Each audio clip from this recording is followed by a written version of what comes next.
और एक लंबे अंतराल के बाद आज आप सबके बीच इस राज्य के यशस्वी मुख्यमंत्री रहे, पार्टी के प्रदेश अध्यक्ष रहे और अभी अभी उन्होंने उड़ीसा के राज्यपाल पद से भी अपना इस्तीफा देकर के पार्टी की सदस्यता ग्रहण की है। ऐसे अनुभवी और वरिष्ठ नेता श्रीमान रघुवर दास जी आज आप सबके बीच में अपनी बातों को रखने के लिए मुखातिब हुए हैं। मैं मंच पर स्वागत करता हूँ। उनकी बातों आप सब परिचित होंगे। इस राज्य के प्रथम सरकार में आप कई विभागों को आपने संभाला, मंत्री रहे। लोहरदगा संसदीय क्षेत्र से आप सांसद रहे। माननीय मोदी जी की सरकार में आप मंत्री रहे। ऐसे श्रीमान सुदर्शन भगत जी मंच पर विराजमान है, मैं उनका भी स्वागत करता हूँ, अभिनंदन करता हूँ। उनकी माई और हमारे प्रदेश के प्रवक्ता श्री रमाकांत महतो जी उपस्थित हैं, मैं उनका भी स्वागत करता हूँ। मेरी दाईं ओर हमारे मीडिया विभाग में सहयोगी श्री अशोक बड़ाई जी भी उपस्थित हैं, मैं इनका भी स्वागत करता हूँ। और ज्यादा समय न लेते हुए मैं माननीय आप सबके बीच अपनी बातों को रखने के लिए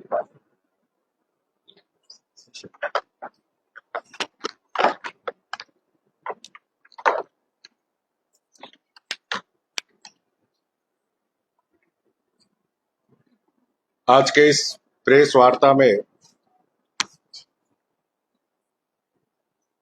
हम सबों के बीच आवाज नहीं आ रही है। नहीं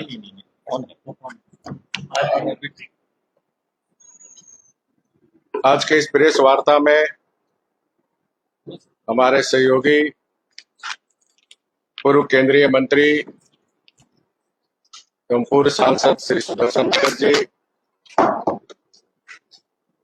श्री पाठक जी, श्री महतो जी, श्री बराइक जी और उपस्थित सभी हमारे पत्रकार बहनों और भाइयों, मैं सर्वप्रथम आप सबका इस प्रेस वार्ता में हार्दिक स्वागत करता हूं, हार्दिक अभिनंदन करता हूं। आज का प्रेस वार्ता एक जो झारखंड का ज्वलंत मुद्दा है, उस ज्वलंत मुद्दे पर हमारा जनजाति समाज, आदिवासी समाज 2019 से ही, जब हमारे अबुआ राज में इस राज्य का मुख्यमंत्री एक आदिवासी हुआ, तो जो पेशा कानून है जो 1996 में भारत सरकार ने लागू की और करीब करीब सभी राज्यों में पेशा नियमावली प्रारूप बनकर उन राज्यों में ग्राम स्वशासन का अधिकार, ग्राम सभा को, और हमारी झारखंड में जो स्वशासन जिसके लिए धरती आबा भगवान बिरसा मुंडा जी ने अपनी संस्कृति और देश की आजादी के लिए जो हमारे गरीब आदिवासी पूर्वज, चाहे भगवान बिरसा मुंडा हो, सिद्धू कान्हू हो, कोटो हो, वीर बुधु भगत हो, फूलो जानो हो, तिलका माझी हो, अनगिनत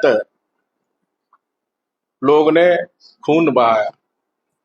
खासकर भगवान बिरसा मुंडा का एक सपना था, अबुआ राज होगा, अपना स्वशासन। और जो झारखंड में प्राचीन काल से रूढ़िवादी व्यवस्था, जो मानके मुंडा, जो ग्राम प्रधान की जो व्यवस्था, वो व्यवस्था लागू हुई।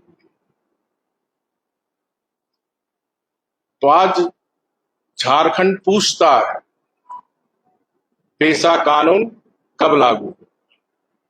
आज झारखंड की जनजाति समाज, आदिवासी समाज सरकार से पूछता है कि कब हमको स्वशासन का अधिकार मिले।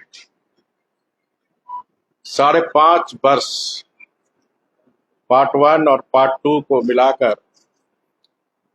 माननीय हेमंत सोरेन जी मुख्यमंत्री है।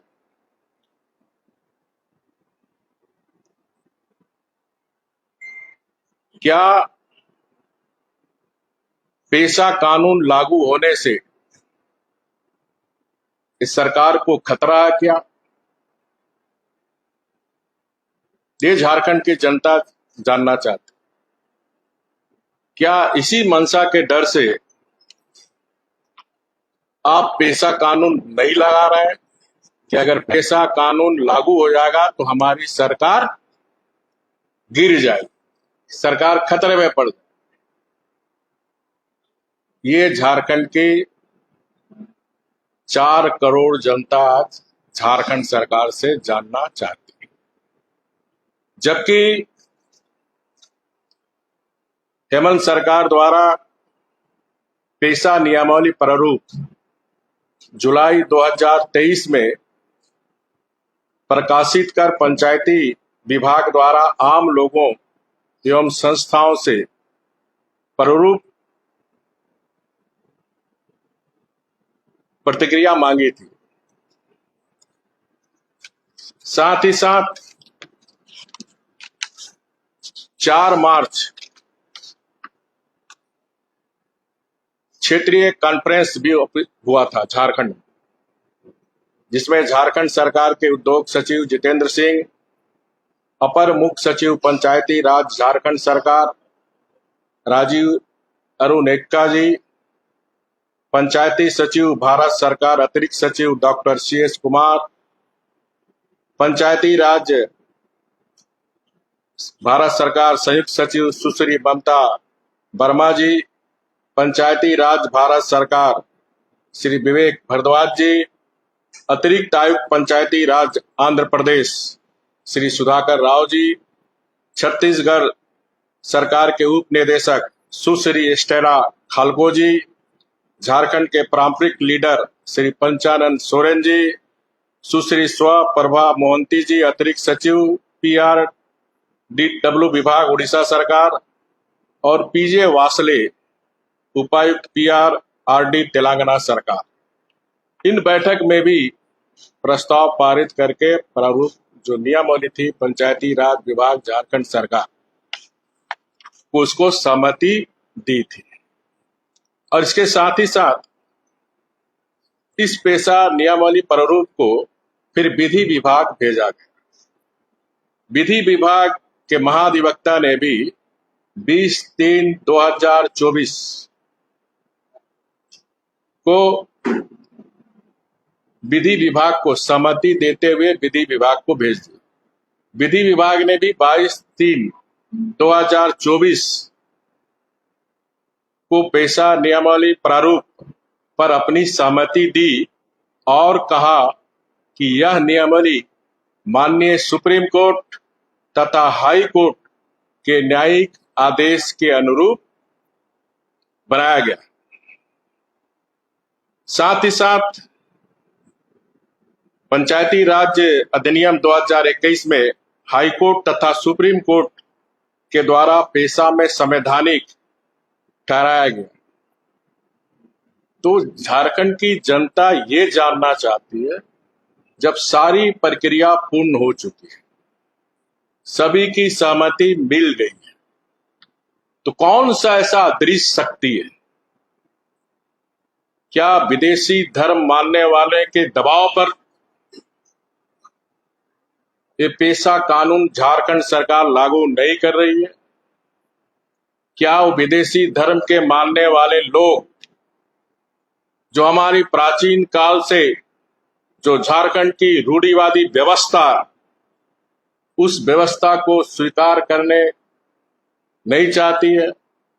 उनको लगता है कि ये पंचायती राज व्यवस्था कानून बनने से विदेशी धर्म वाले लोग को कहीं न कहीं नुकसान होगा और हमारा सरना समाज, जनजाति समाज को इससे फायदा होगा, गांव समृद्धि होगा, गांव में विकास के द्वार खुलेंगे और हमारी जो सरना संस्कृति मजबूत हो। ये सरकार को स्पष्ट करना चाहिए। और ये जो विदेशी धर्म के मानने वाले लोग, ये लोग क्षेत्र में भी कंफ्यूजन कर रहे हैं, क्योंकि मैं कल पलामू लौटने के दरमियान लेतेहार जनजाति समाज से लोग से मिला। सबका मानना था कि पेशा कानून बनना चाहिए, लेकिन इस सरकार विदेशी धर्म के मानने वाले के दबाव में वोट बैंक और तुष्टीकरण की राजनीति के कारण अबुआ राज में, जहां एक आदिवासी मुख्यमंत्री, उनकी संस्कृति और उसके अधिकार पर इस सरकार के द्वारा हमला हो रही। आपको मैं और जानकारी दूं कि इसी विदेशी धर्म के मानने वाले लोग, जब 1996 में पेशा कानून लागू हुआ तो इन लोगों ने आदिवासी बुद्धिजीवी मंच, विदेशी धर्म मानने वाले लोगों को गुमराह करने के लिए एक आदिवासी बुद्धिजीवी मंच बनाया और इनके सदस्यों के द्वारा 2010 से 2017 तक इस जो 1996 में जो भुरिया कमेटी के अनुशंसा पर जो पेशा कानून को चुनौती दी थी, धारा 0 के आलोक में झारखंड में 5वीं अनुसूची के बजाय 6ठी अनुसूची धारा लागू होनी चाहिए। ये जो विदेशी धर्म के मानने वाले लोग हैं, ये नहीं चाहता 5वीं अनुसूची के तहत जो हमारा शेड्यूल 13 जिला 112 प्रखंड है, उस पे स्वशासन या जो रूढ़िवादी परंपरा वो लागू ना हो, 6ठी अनुसूची हो। लेकिन सुप्रीम कोर्ट ने फैसला दिया झारखंड में 5वीं अनुसूची में ही प्रावधान लागू करने का प्रावधान, जजमेंट सुप्रीम कोर्ट का 2017। क्योंकि पारंपरिक अनुसूचित क्षेत्र में पारंपरिक ग्राम सभा तथा ग्राम प्रधान, मानकी मुंडा जो व्यवस्था है उनका, वो नियम रहेगा जहां ग्राम सभा सदस्य ग्राम प्रधान निर्वाचित या नियमित नहीं हो, नामित नहीं हो। ये जो पारंपरिक जो हमारी व्यवस्था चली आ रही थी, वही व्यवस्था इस पे लागू है। जो परंपरा और जो हमारी रूढ़िवादी नीतियों के तहत वो चुने जाए। 6वीं अनुसूची में जबकि स्वायत्ता जिला परिषद, ऑटोनमस आपका डिस्ट्रिक्ट काउंसिल तथा रीजनल काउंसिल का प्रावधान, 6ठी अनुसूची में ऑटोनमस डिस्ट्रिक्ट काउंसिल तथा रीजनल काउंसिल का प्रावधान, जिसमें सभी सदस्य निर्वाचन तथा नामांकन की प्रक्रिया से चुने। स्पष्ट समझ गए? और ये विदेशी धर्म के मानने वाले लोग इसीलिए इस पंचायती अधिनियम का विरोध कर रहा और सरकार उसके सामने घुटने टेक दी। निर्वाचन की प्रक्रिया पारंपरिक व्यवस्था के अनुकूल नहीं है, इससे गैर पारंपरिक सदस्य पारंपरिक आदिवासी व्यवस्था में प्रवेश कर, और इसी से साफ जाहिर होता है कि विदेशी धर्म मानने वाले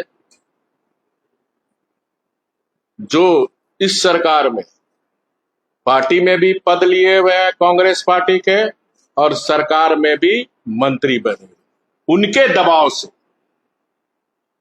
मेरा सीधा आरोप है, उनके दबाव से सारी प्रक्रिया पूरी होने के बाद भी ये हमारा जनजाति समाज को जो रूढ़िवादी व्यवस्था है, जो ग्राम प्रधान की व्यवस्था, उसको लागू नहीं। और इससे साफ मंशा जाहिर होती है कि ये विदेशी धर्म के मानने वाले लोग, जिसकी गोद में कि कांग्रेस झारखंड मुक्ति मोर्चा की सरकार काम कर रही। ये पेशा जैसे ही लागू होगा, उससे झारखंड राज्य के अनुसूचित क्षेत्रों के ग्रामों के संबंध में पारंपरिक ग्राम प्रधान, मानकी मुंडा तथा प्रावधान के अनुसार सारी योजना गांव के स्तर पर, साथ ही लघु खनिज, बालू घाट इत्यादि के संबंध में पूर्ण अधिकार उनको मिले।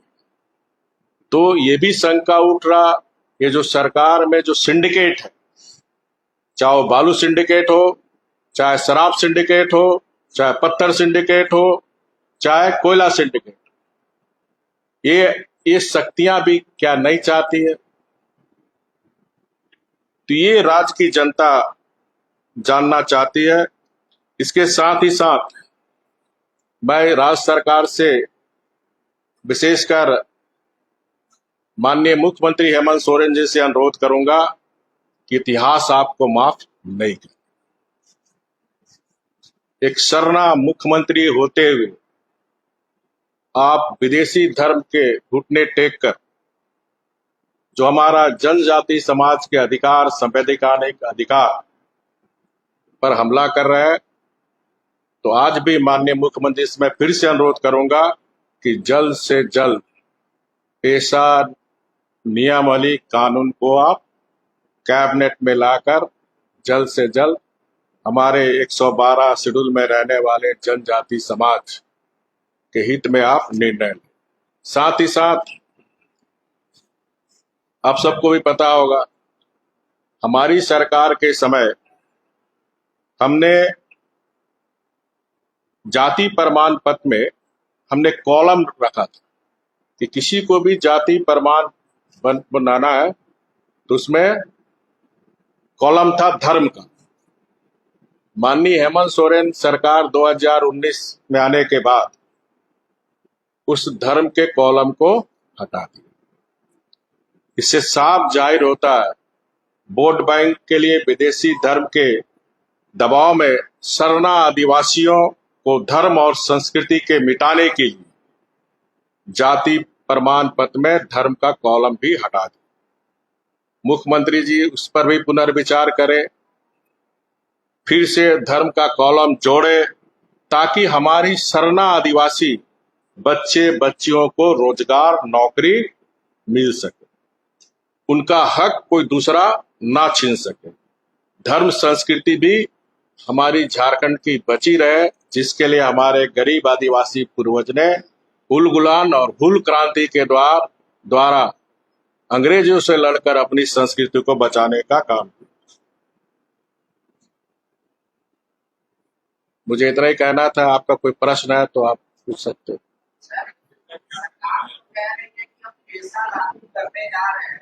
पब्लिक डोमेन में रखा और चर्चा होनी बाकी है, हम ऐसा कोई कदम नहीं उठाना चाहते। 5.5 वर्ष हो गए, एक बार पब्लिक डोमेन में लाकर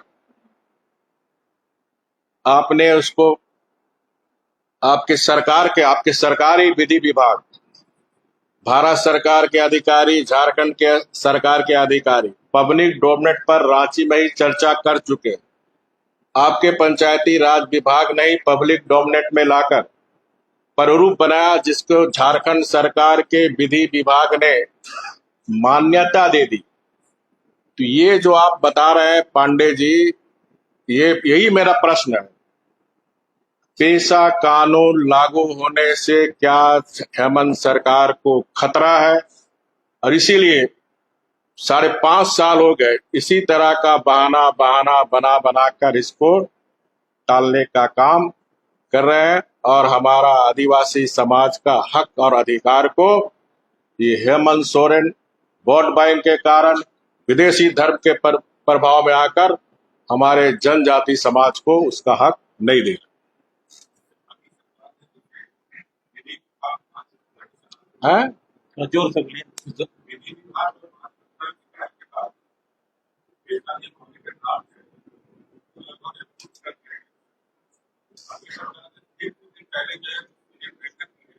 वही तो अभी पांडे जी वही उठाया ना, कि ये टालने की नीति है। जब ऑलरेडी झारखंड सरकार, विधि विभाग झारखंड सरकार के अंडर है, जब विधि विभाग सरकार का जो लॉ ओपिनियन देने वाला विभाग, जो नियम कानून, क्योंकि कोई भी आप नियम कानून बनाएंगे, अध्यादेश लाएंगे तो विधि विभाग से आपको वेट कराना हो। जब वो अप्रूवल दे दिया तो फिर क्या उसका औचित्य है? तो इससे साफ जाहिर होता है कि आप पेशा कानून लागू नहीं करना चाहते हैं। विदेशी धर्म के मानने वाले के दबाव में इनको डर है कहीं हमारी सरकार ही खतरे में ना पड़े। ग्राम प्रधान को ताकत मिलेगी और जिस गांव में ग्राम प्रधान दूसरा धर्म अपना लिए उस परिस्थिति में क्या होना चाहिए? फिर यही स्पष्ट है, स्वशासन, मैंने स्पष्ट कहा पहले ही कि ये जो निर्वाचन की प्रक्रिया होगी, जो परंपरा और रूढ़िवादी नीति के तहत होगा, तो जो हमारा रूढ़िवादी परंपरा प्राचीन काल से चली आ रही, यही तो विदेशी धर्म वाले को डर है कि हम छट जाएंगे, इनको लाभ मिल जाएगा सरना आदिवासी को, उनका जीवन स्तर ऊंचा उठ जाएगा, तो फिर धर्मांतर का धंधा चलेगा कैसे? प्रश्न तो यही है।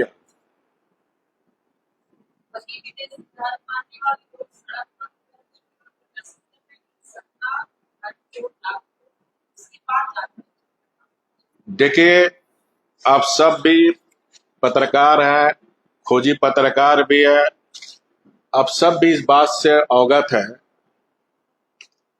कि खुद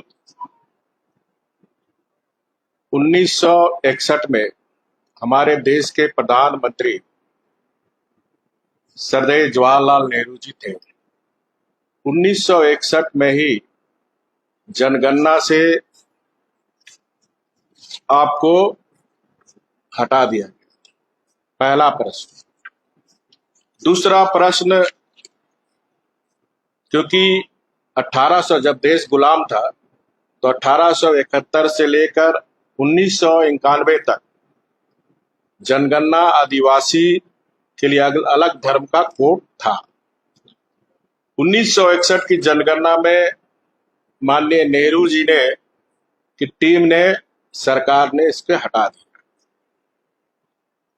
2011 यूपीए की सरकार थी, जहां कांग्रेस, झारखंड मुक्ति मोर्चा यूपीए की सरकार थी। उस समय हमारे सुदर्शन भगत जी एमपी थे। इन्होंने लोकसभा में प्रश्न पूछा और पत्र भी लिखा। इनके पत्र का जवाब में माननीय प्रधानमंत्री जी ने भी कहा कि हमको पत्र प्राप्त हो गया। इनके पत्र के आलोक में गृह विभाग, जो भारत का महारजिस्टर कार्यालय, उसका भी पत्र हमारे माननीय सुदर्शन भगत जी को जवाब दिया। साथ ही साथ जो बी चंद्रदेव राव थे, केंद्रीय मंत्री जनजाति कार्य पंचायती राज, उनका भी जवाब है ये। अब उस जवाब में क्या है? उस जवाब में इस सबको समझने की जरूरत है, बहुत वाइटल इशू है। कोर्ट का आवंटन किसी धर्म को विशेष लाभ या सुविधा देने के उद्देश्य से नहीं, बल्कि केवल जनगणना की प्रक्रिया को सुविधाजनक बनाने हेतु किया जाए। इस जनगणना से किसी को लाभ, विशेष लाभ नहीं होने वाला। जनगणना कार्यक्रम में मात्र 6 प्रमुख धर्मों के लिए कोड निर्धारित की गई। बाकी अन्य धर्म जो है, वैष्णव और अलग अलग जो धर्म है, पंथ है, उसके लिए अन्य कॉलम रहता है। उस कॉलम में आप सरना मानते हैं तो सरना लिखे। तो 2011 के जनगणना में भी जो सरना मानने वाले लोग सरना लिखे। अन्य धर्म और मत एक ऐसा वर्ग है जिसमें जनगणना के दौरान उत्तरदाताओं द्वारा बताए गए विभिन्न आदिवासी धर्मों, विश्वास और विचारों को वर्गीकृत किया जाता है। 2001 की जनगणना के अनुसार सरना धर्म को मानने वाले आदिवासी इस क्षेत्र के अंतर्गत बड़ी संख्या में थे। सरना धर्म को मानने वाली उप जनजाति मुख्य रूप से उड़ीसा, झारखंड, पश्चिम बंगाल, उसके बाद बिहार में पाई जाती है। मध्य प्रदेश और छत्तीसगढ़ में इस धर्म को मानने वालों की संख्या नगण्य। 2001 की जनगणना में 100 से अधिक आदिवासी धर्म दर्ज किए गए थे। प्रमुख आदिवासी धर्मों में सरना, सनमाही मणिपुर में, डोली पोलो अरुणाचल प्रदेश में, संथाल, मुंडा, उरांव, भोड़, भील आदि शामिल। देखिए, अब प्रश्न एक होता, सरना तो पूरे देश में नहीं मनाया जा रहा। यही गृह मंत्रालय ने जवाब दिया, अलग अलग प्रदेश में उनका अलग धर्म है। इसके अतिरिक्त आदिवासी और जनजाति धर्म की अलग अलग श्रेणियों में बनाई गई। झारखंड राज्य के लिए कुल 50 धर्म है, जिसमें सरना भी शामिल है। झारखंड में 50 सरना जनजाति का धर्म है, जिसमें सरना भी शामिल है। वो अन्य धर्म और मत की श्रेणी में रखा गया है, जो अन्य मैं पूर्व में कहा था। इसमें से 20 धर्मों को उनके संबंधित जनजातियों के नाम पर पहचाना जाता है। हर एक धर्म के लिए अलग कोड या कॉलम बनाना व्यवहारिक रूप से संभव नहीं है। ये भारत सरकार के गृह मंत्रालय के महारजिस्ट्रार डॉक्टर मनमोहन सिंह की सरकार के नरसिंह राव की सरकार ने हमारे उस समय के तत्कालीन हमारे सुदर्शन भगत जी को ये पत्र के द्वारा जवाब दिया गया। ठीक है, ये पत्र का कॉपी है। ठीक है, यही कॉपी आपका जो मंत्री जी लिखे थे। ठीक है, ये मंत्री जी का कॉपी है। अब आप सुदर्शन भगत के से मुखर बिन से आप सुनिए क्या क्या हुआ। एक मिनट, सुदर्शन भगत सुन लो।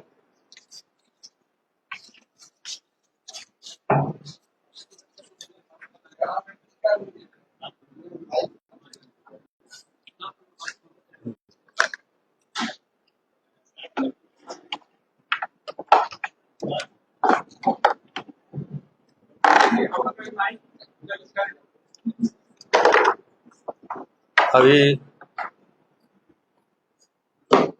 आदरणीय रघुवरदास जी ने इस सरना कोड के इशू पर और पेशा कानून के एक्ट पर भी काफी विस्तार के साथ आप सभी को बताया है। मैं खाली आप सभी को इतना ही जानकारी देना चाहता हूं कि 2012 में जब मनमोहन सिंह की दूसरे टर्म की जब सरकार थी और उस समय लगभग मैं समझता हूं कि अपने जनजाति समाज के तरफ से, आदिवासी समाज के तरफ से एक अलग धर्म कोड का मांग उठ रहा था अलग अलग राज्यों में। तो हमने यह प्रश्न जो है ये पूरे देश के दृष्टिकोण से हमने प्रश्न पूछा था और उस समय का ही जवाब था कि पूरे देश भर में लगभग 500 से ऊपर जनजातियां हैं, उपजनजातियां हैं। भौगोलिक दृष्टि से उनकी परंपराएं, उनकी पहनावा, उनका रहन सहन लगभग भिन्न भिन्न है और स्वाभाविक रूप से विभाग के तरफ से जो जवाब आया था, मंत्रालय के तरफ से उस समय के जो तत्कालिक मंत्री थे उन्होंने जो जवाब दिया था कि कोड को लेके, धर्म कोड को लेके पूरा जनजातीय समुदाय पूरे देश भर में एक मत नहीं है, सबकी अलग अलग मांगे हैं। इसलिए यह एक तरह से कहा जाए कि यह व्यवहारिक नहीं हो सकता है, यह अव्यवहारिक है। और उस समय की तत्कालिक सरकार, मनमोहन सिंह की सरकार ने इस पर असमर्थता जताया था। तो मेरा आप सभी के माध्यम से मेरा इतना ही कहना है कि आज इन्हीं की सरकार थी।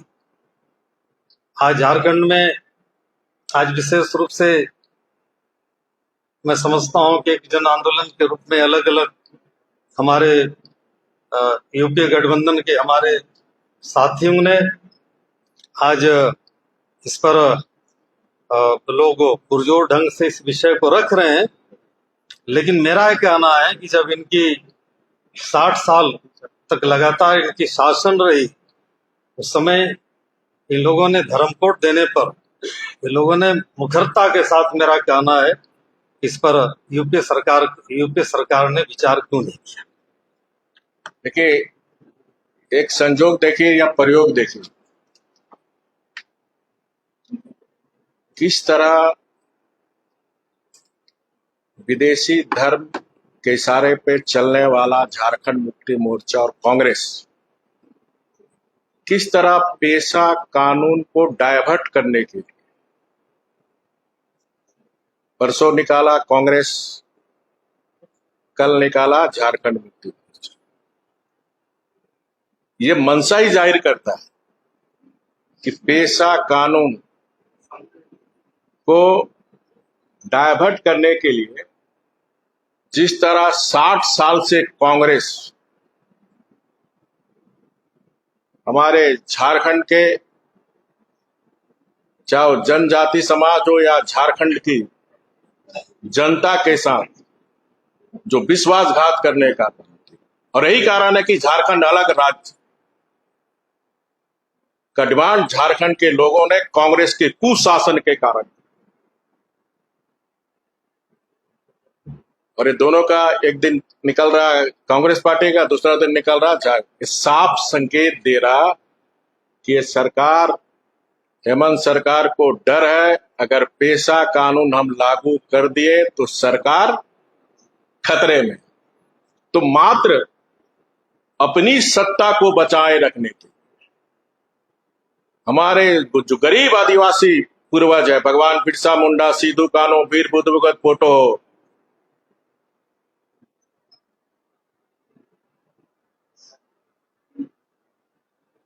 वो एक कलंकित करने का उनका ही मांग था। स्वशासन, रूढ़िवादी व्यवस्था, अंग्रेज से भी जो संघर्ष था उसके भी कारण नहीं था, क्योंकि उस समय साहूकार लोग को दे दिया गया था लगान वसूलने का, और जिसके कारण आदिवासियों CNT एक्ट स्पीड लागू क्यों हुआ, उससे पीछे भी कारण नहीं था। इतिहास माफ नहीं करेगा हेमंत सोरेन जी। आने वाला पीढ़ी, आदिवासी समाज, झारखंडी आपको माफ नहीं करे। अभी भी सत्ता छोड़कर इस राज्य के जनजाति हित में और हमारे गरीब आदिवासी पूर्वज के सम्मान में अविलंब पेशा कानून लागू। आपसे